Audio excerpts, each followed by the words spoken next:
अस्सलामुअलैकुम, मैं डॉक्टर ज़ुबिया। कैसे हैं आप सब लोग? उम्मीद करती हूँ ठीक होंगे।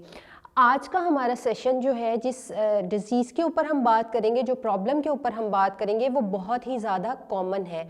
हम अगर अपने अराउंडिंग सर्कल की बात करें तो हर दूसरा बंदा जो है, हर सेकंड पर्सन जो है, वो इस प्रॉब्लम का, इस बीमारी का, इस डिसीज़ का शिकार है। और वो क्या है? वो है जी गैस्ट्रिक प्रॉब्लम, आपके स्टमक की प्रॉब्लम, आपके मैदे की प्रॉब्लम, गैस हो जाना, बदहज़मी हो जाना, जलन होना। ये प्रॉब्लम बहुत ही कॉमन है और हमारे पास बहुत से तकरीबन जब पेशेंट आते हैं तो वो इस प्रॉब्लम को लेकर हमारे पास आते हैं कि मुझे गैस्ट्रिक प्रॉब्लम बहुत ज़्यादा होता है। आज की जो वीडियो है स्पेशल उन लोगों के लिए है जिनको इस प्रॉब्लम का सामना करना पड़ता है। सबसे पहले इसकी कॉज पे हम बात करेंगे। आज हम बात करेंगे कि इसकी वजह क्या होती है। मैंने आपको पहले भी काफ़ी दफ़ा ये चीज़ बताई कि जब पेशेंट आपके पास आता है, जब आपको इस तरह की कोई प्रॉब्लम होती है, ख़ासकर जिस प्रॉब्लम को आप इतना ज़्यादा सीवियर नहीं लेते, लाइक बाज़ दफ़ा तो बहुत सारी सीवियर कंडीशंस में भी प्रॉब्लम आपकी होती है तो आप देखा देखी दवाइयाँ खाना शुरू कर देते हैं। लेकिन स्टमक की अगर हम प्रॉब्लम की बात करें तो गिने चुने 2-4 हमारे पास मेडिसिन होती हैं और हम उस मेडिसिन का इस्तेमाल शुरू कर देते हैं कि जी उस बंदे को प्रॉब्लम थी स्टमक की, वो ये कैप्सूल खा रहा था, वो ये एंटीबायोटिक्स खा रहा था, वो ये मेडिसिन खा रहा था, तो मैं भी ये लेना शुरू कर दूं। तो ये बिल्कुल नहीं करना चाहिए क्योंकि स्टमक मेन है। आपका पेट, आपका मैदा जो है वो आपकी बीमारियों को पैदा करने के लिए मेन ऑर्गन होता है। स्टमक की प्रॉब्लम होती क्यों है, गैस्ट्रिक प्रॉब्लम होती क्यों है, गैस होने की वजह क्या होती है? बहुत सारे लोगों का कॉमन ये क्वेश्चन होता है कि गैस होने की पेट में वजह क्या होती है। तो इसकी बहुत सारी वजूहात होती हैं, जिसमें सबसे कॉमन वजह जो होती है वो ये होता है, जो लोग खाना खाते वक्त बातें बहुत ज़्यादा करते हैं, जो लोग खाना खाते वक्त जो है वो बहुत ज़्यादा बोल रहे होते हैं और बहुत तेज़ी से खाना खाते हैं, ज़्यादा खाना लेने की कोशिश करते हैं, उनके पेट में गैस होना शुरू हो जाती है। उनके पेट में गैस बहुत ज़्यादा मिकदार में आना शुरू हो जाती है क्योंकि जब हम खाना इंटेक कर रहे होते हैं, जब खा रहे होते हैं, उस टाइम पे साथ में गैस भी जा रही होती है। तो इस वजह से आपके पेट में गैस हो जाती है। गैस होने की एक ये वजह होती है। इसके अलावा जब हम बाज़ार का ये जो फूड खाते हैं, ख़ासकर बेकरी के आइटम हम जब खाते हैं तो उसकी वजह से भी गैस्ट्रिक प्रॉब्लम बहुत ज़्यादा बढ़ जाता है। ऑयली फूड जब हम खाते हैं उसकी वजह से भी गैस्ट्रिक प्रॉब्लम बहुत ज़्यादा होता है। मीठी चीज़ें बाज़ार की, जब हम ये तली हुई बाज़ार की बेकरी आइटम मीठे में खाते हैं तो उसमें गैस का एलिमेंट बहुत ज़्यादा होता है, उसकी वजह से गैस्ट्रिक प्रॉब्लम ज़्यादा होती है। इसके अलावा जो लोग सिगरेट पीते हैं, तो स्मोकिंग करने वाले जो लोग होते हैं उनमें भी गैस्ट्रिक प्रॉब्लम जो है वो इसका मसला ज़्यादा हो जाता है। इसके अलावा जब हम कार्बोहाइड्रेट्स लेते हैं, गैस में आपको पहले बताऊंगी कि गैस है क्या, ये कौन सी गैस है जो हमारे अंदर, हम बाज़-औक़ात कहते हैं लहमियात, कार्बोहाइड्रेट्स जब लेते हैं तो वो हमारे मैदे के अंदर जाके, हमारे इंटरनल स्ट्रक्चर में जाके जो है वो कुछ हेल्दी प्रोडक्ट जो है वो इंक्रीज़ करते हैं, वो आपकी गैस को बनाते हैं। अब यहाँ पे ना एक कॉन्सेप्ट बहुत ज़्यादा आम जो सुनने में मिलता है वो ये है कि जी मुझे गैस हुई है, वो गैस हमारे सर को चढ़ गई है, हमारे सर में दर्द हो रही है गैस्ट्रिक प्रॉब्लम की वजह से।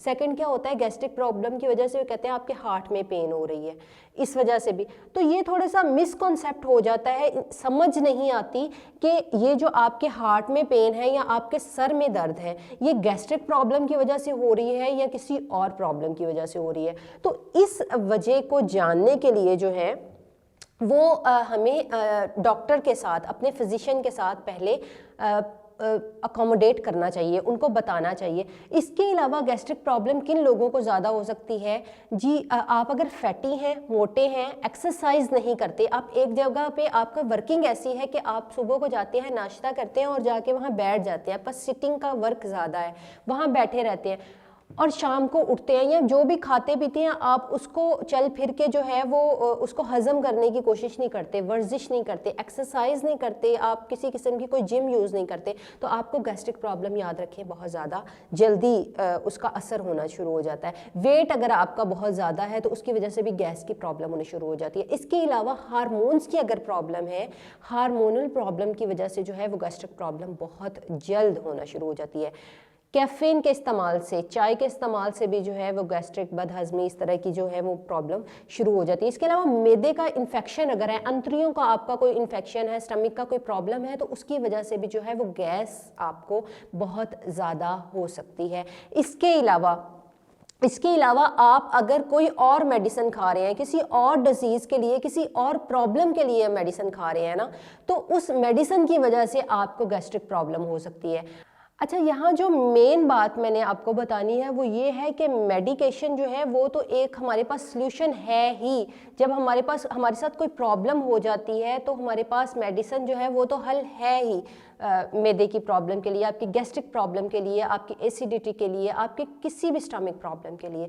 लेकिन प्रिकॉशन उससे पहले है। अगर आप प्रिकॉशन करते हैं तो आपको मेडिसिन की उतनी ज़रूरत नहीं पड़ेगी। मैं आपको पहले भी बताती हूँ कि 50% वर्क जो है वो आपकी प्रिकॉशन करती है, 60-50%, और 40% आपकी मेडिसिन वर्क करती है। तो आप गैस्ट्रिक प्रॉब्लम से खुद को क्योर कैसे कर सकते हैं? मेन आज की वीडियो बनाने का जो पर्पज़ ये है कि आपको पता चले कि हम विदाउट मेडिकेशन जो है खुद को हेल्दी कैसे रख सकते हैं, गैस्ट्रिक प्रॉब्लम से खुद को कैसे रिलीफ दिला सकते हैं। उसमें ये है कि जिनको ऑलरेडी पता है कि मुझे प्रॉब्लम होती है, फूड एलिमेंट से मैंने आपको बताया कि सबसे ज़्यादा गैस्ट्रिक प्रॉब्लम होने की वजह से फूड एलर्जिक एलिमेंट है।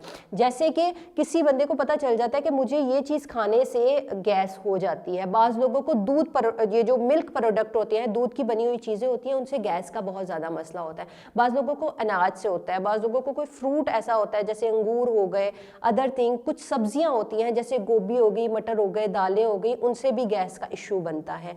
तो सबसे पहले आपने ये देखना है कि आपको किस वजह से कौन सी आप ऐसी खुराक खाते हैं, कौन सी ऐसी चीज़ खा रहे हैं जिसकी वजह से आपको गैस का इशू ज़्यादा होता है। आप थोड़ा सा उससे परहेज़ करेंगे, थोड़ा उसको कम कर लेंगे अपनी डाइट में। उसके अलावा आप जब खाना खाएंगे तो खाना खाते हुए छोटे लुक़मे लेंगे और बातें नहीं करेंगे। जब आप ज़्यादा बातें करते हैं तो गैस आपके अंदर ज़्यादा जाती है, गैस्ट्रिक प्रॉब्लम ज़्यादा होती है। इसके अलावा जिनको पेट का कोई भी प्रॉब्लम है, स्टमक का कोई, अंतड़ियों का कोई प्रॉब्लम है, तो वो लोग क्या करेंगे, वो ये करेंगे कि 3 वक्त में, जैसे हम मील खाते हैं, 3 वक्त में मील लेते हैं, तो 3 वक्त का खाना ना खाएं आप 4 दफ़ा में, 5 दफ़ा में, 6 दफ़ा में खा लें, लेकिन थोड़ी थोड़ी मिकदार में। जैसे हम कहते हैं कि नाश्ते में हमने 2 रोटियां का 2 पराठे खा ली, तो आप ना खाएं, आप आधी रोटी खा लें 10 बजे 11 बजे।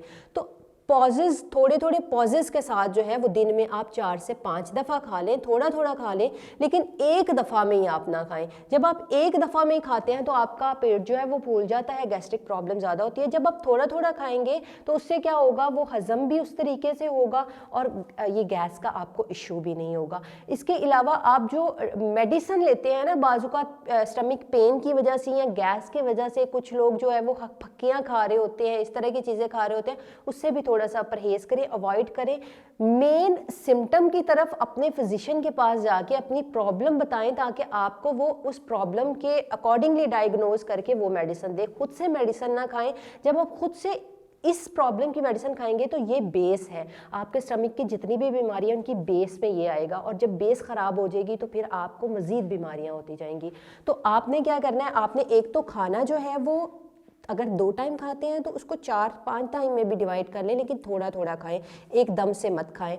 खाना खाते हुए बातें मत करें। एक्सरसाइज को अपनी ज़िंदगी का जो है वो एक लाजमी जज्ब बना लें। जो लोग फैटी हैं, जो लोग मोटे हैं, जिन लोगों को गैस्ट्रिक प्रॉब्लम होती है, एक्सरसाइज को अपनी ज़िंदगी का एक लाजमी जज्ब बनाएंगे तो ये चीज़ से आपको बहुत जल्द छुटकारा मिलेगा। होम्योपैथिक की यहाँ पर मैं एक बात करूँगी कि होम्योपैथिक में गैस्ट्रिक प्रॉब्लम का एक बहुत ही अच्छा इलाज है अकॉर्डिंग टू पेशेंट।